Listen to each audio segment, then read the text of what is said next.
મેં અમારી ડાળીના પેલા પુષ્પ આપ્યા છતાં નિરાશ થઈને ઊભું રહેવાનું કારણ ભક્તરાજ એક પુષ્પ જાય છે દુવારમાં તૂટી નથી આવ્યો પુષ્પ એવું હોય તાપ જેવો ને જગતમાં પૂંજવા લાયક જોવે કરવો અરે ભક્તરાજ મારા જેવો અને વળી જગતમાં પૂંજવા લાયક આવો દીકરો હું તમને ક્યાંથી આપું ભક્તરાજ અરે બરોબર તાપ પોતે મારા ઘરે આવતા ધારણ કરો અરે ભક્તરાજ તમે કોની માંગણી કરી રહ્યા છો એનું તમને ભાન છે હા પ્રભુ અરે હા ભક્તરાજ આજ હું તમારા ઘરે અવતાર તો ધારણ કરું પણ તમારે મારી શરત મંજૂર રાખવી પડશે ભક્તરાજ હા પ્રભુ તો સાંભળો ભક્તરાજ જ્યારે મારી 56 વર્ષની આયુષ થાય મારી સમાધિ લેવાનો સમય આવે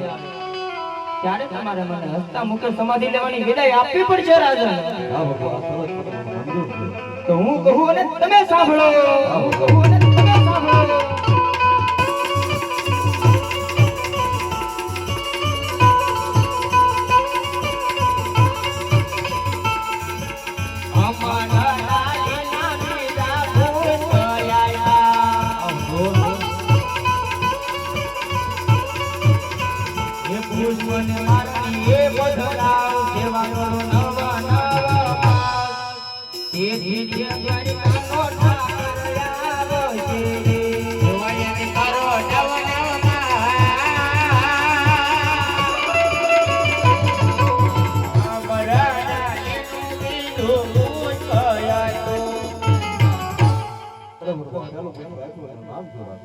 અરે હા ભક્તરાજ આજ મેં અમારે ડાળીમાં પેલા પુષ્પ આપ્યા ને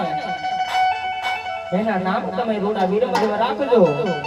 અરે પ્રભુ બીજું પુષ્પ હોય એનું નામ જોવા અરે હા ભક્તરાજ તમને જે બીજા પુષ્પ આપ્યા એના નામ હું કહું અને તમે સાંભળો અને તમે સાંભળો એ